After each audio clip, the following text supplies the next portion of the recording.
ओम नमः शिवाय। स्वागत है आपका अपने पावन आध्यात्मिक चैनल पर। श्रावण मास की पावन बेला में जब आकाश से अमृत बरसता है और धरती पर हरियाली मुस्कुराती है, तब भक्तों के हृदय में शिव भक्ति की ज्योति प्रज्वलित होती है। आइए आज हम सुनते हैं श्रावण मास महात्म्य के 11वें अध्याय की दिव्य कथा, जो हमें पूर्ण संयम और धर्म का सच्चा मार्ग दिखाती है। श्रावण महात्म्य 11वां अध्याय, रोटक तथा उदुम्बर व्रत का वर्णन। सनत कुमार बोले, हे देव, श्रावण मास के वारों के सभी व्रतों को मैंने आपसे सुना, किंतु आपके वज्रामृत का पान करके मेरी तृप्ति नहीं हो रही है। हे प्रभु, श्रावण के समान अन्य कोई भी मास नहीं है, ऐसा मुझे प्रतीत होता है। अतः अब आप तिथियों का महात्म्य बताइए।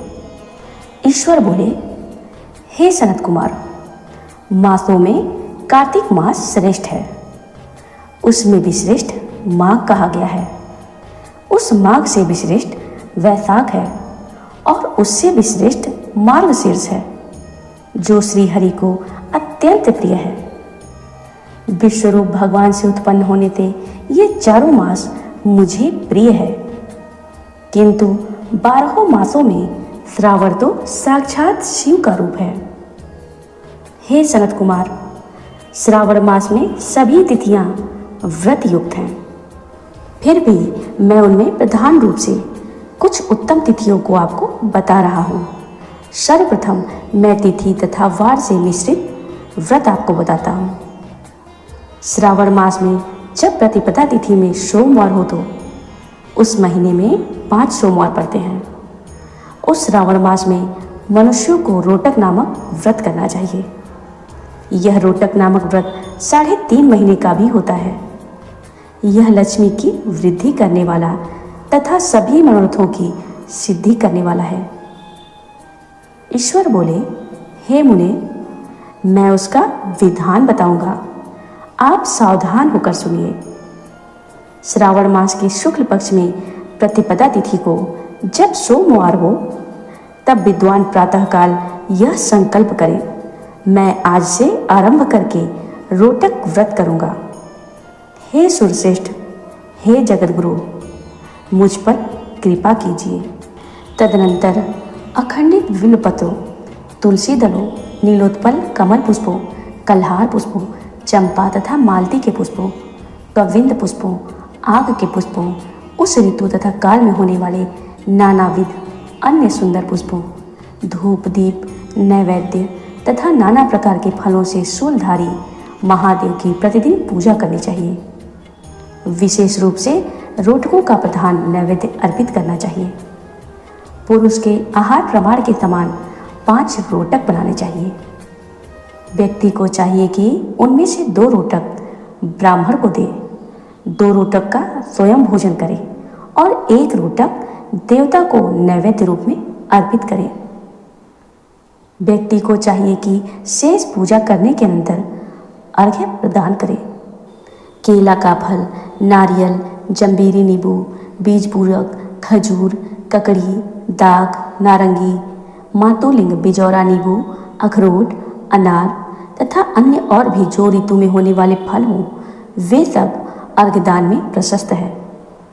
उस अर्घदान का फल सुनिए। 7 समुद्र सहित पृथ्वी का दान करके मनुष्य जो फल प्राप्त करता है, वही फल विधान पूर्वक इस व्रत को करके वह पा जाता है। विपुल धन की इच्छा रखने वालों को यह व्रत 5 वर्ष तक करना चाहिए। इसके बाद रोटक नामक व्रत का उद्यापन करना चाहिए। उद्यापन करने के लिए सोने तथा चांदी के 2 रोटक बनाएं। प्रथम दिन अधिवासन करके प्रातःकाल शिव मंत्र के द्वारा घृत तथा उत्तम बिल्व पत्रों से हवन करें। हे तात, इस विधि से व्रत के संपन्न किए जाने पर मनुष्य सभी वांछित फलों को प्राप्त कर लेता है। हे सनत कुमार, अब मैं द्वितीया के शुभ व्रत का वर्णन करूंगा, जिसे श्रद्धापूर्वक करके मनुष्य लक्ष्मीवान तथा पुत्रवान हो जाता है। औदुंबर नामक यह व्रत पाप का नाश करने वाला है। शुभ सावन का महीना आने पर द्वितीया तिथि को प्रातःकाल संकल्प करके विधि पूर्वक व्रत करना चाहिए। इस व्रत को करने वाला स्त्री हो या पुरुष, वह सभी संपदाओं का पात्र हो जाता है। इस व्रत में प्रत्यक्ष गूलर के वृक्ष की पूजा करनी चाहिए, किंतु उसके गूलर वृक्ष न मिलने पर भीत पर वृक्ष का आकार बनाकर इन 4 नाम मंत्रों से उनकी पूजा करनी चाहिए। हे औदुंबर, आपको नमस्कार है। हे हेम पुष्पक, आपको नमस्कार है। जंतु सहित फल से युक्त तथा रक्त अंडतुल्य फल वाले आपको नमस्कार है। इसके अधिदेवता शिव तथा शुक्र की भी पूजा गूलर के वृक्ष में करनी चाहिए। इसके 33 फल लेकर 3 बराबर भाग करें। उनमें से 11 फल ब्राह्मण को प्रदान करें, उतने ही 11 देवता को अर्पण करें और उतने ही स्वयं भोजन करें। उस दिन अन्न का आहार नहीं करना चाहिए। शिव तथा शुक्र का विधिवत पूजन करके रात में जागरण करना चाहिए। हे तात, इस प्रकार 11 वर्ष तक व्रत का अनुष्ठान करने के अनंतर व्रत की संपूर्णता के लिए उद्यापन करना चाहिए। सुवर्ण में फल, पुष्प तथा पत्र सहित एक गूलर का वृक्ष बनाएं और उसमें शिव तथा शुक्र की प्रतिमा का पूजन करें। तत्पश्चात प्रातःकाल होम करें। गूलर के शुभ कोमल तथा छोटे छोटे 108 फलों से तथा गूलर की समिधाओं से तेल तथा घृत मिश्रित होम करें। इस प्रकार होम कृत्य समाप्त करके आचार्य की पूजा करें। तदनंतर सामर्थ्य हो तो 100 अन्यथा 10 ब्राह्मणों को ही भोजन कराएं। हे वत्स, इस प्रकार व्रत किए जाने पर जो फल होता है उसे सुनिए। जिस प्रकार यह गूलर का वृक्ष बहुत जंतु युक्त फलों वाला होता है, उसी प्रकार व्रत करता भी अनेक पुत्रों वाला होता है और उसके वंश की वृद्धि होती है। वह व्रत करने वाला सुवर्णमय पुष्पों से युक्त वृक्ष की भांति लक्ष्मीप्रद हो जाता है। ईश्वर बोले, हे संत कुमार, आज तक मैंने किसी को भी यह व्रत नहीं बताया था। गोपनीय से भी गोपनीय इस व्रत को मैंने आपके समक्ष कहा है। इसके विषय में संशय नहीं करना चाहिए और भक्तिपूर्वक इस व्रत का आचरण करना चाहिए। ईश्वर बोले, हे सनत कुमार, आज हम आपको एक दिव्य कथा सुनाते हैं। यह कथा है एक ब्राह्मण और एक धर्मात्मा स्त्री की, जिन्होंने श्रावण मास के पुण्य से जीवन को कृतार्थ किया। बहुत प्राचीन काल की बात है।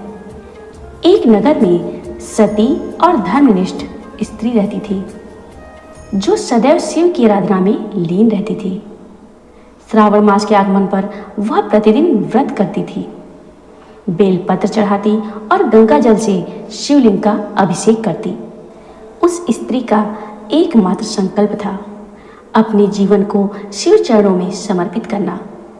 उसने यह निश्चय किया था कि श्रावण मास का एक भी दिन व्यर्थ नहीं जाने देगी। उसी नगर में एक वृद्ध ब्राह्मण भी था, जो सांसारिक बंधनों से बंधा था। वह स्त्री की श्रद्धा और भक्ति से प्रभावित हुआ और एक दिन उससे पूछा, हे देवी, श्रावण मास में ऐसा कौन सा पुण्य होता है जो तुम्हें इतना आनंद देता है?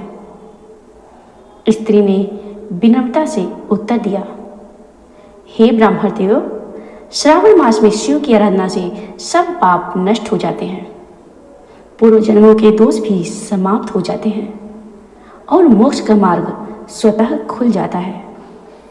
यह मास स्वयं भगवान शिव को समर्पित है।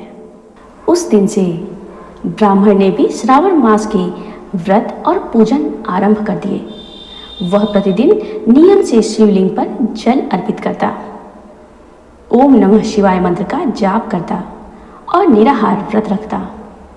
धीरे धीरे उसका हृदय निर्मल हुआ और वह शिव भक्ति में लीन हो गया। श्रावण मास के पूर्ण होते ही भगवान शिव स्वयं प्रसन्न होकर उस ब्राह्मण और स्त्री को दर्शन दिए और कहा, हे भक्तों, तुम्हारी श्रद्धा, नियम और संयम से मैं अत्यंत प्रसन्न हूँ। मैं तुम्हें लोकों में कीर्ति, धन और अंत में अपना सायुज्य मोक्ष प्रदान करता हूँ। जय भोलेनाथ।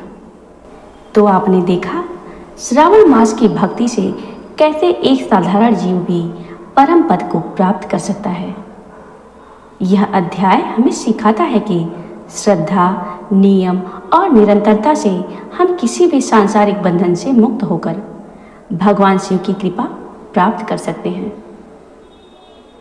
अगर आपको यह कथा भावभीनी लगी हो और आपके दिल को छू गई हो तो वीडियो को लाइक करें, अपने मित्रों के साथ शेयर करें और चैनल को सब्सक्राइब जरूर करें ताकि ऐसी ही दिव्य कथाएं आपको लगातार मिलती रहें। जय भोलेनाथ। हर हर महादेव। भोलेनाथ आपकी सभी मनोकामना पूर्ण करें।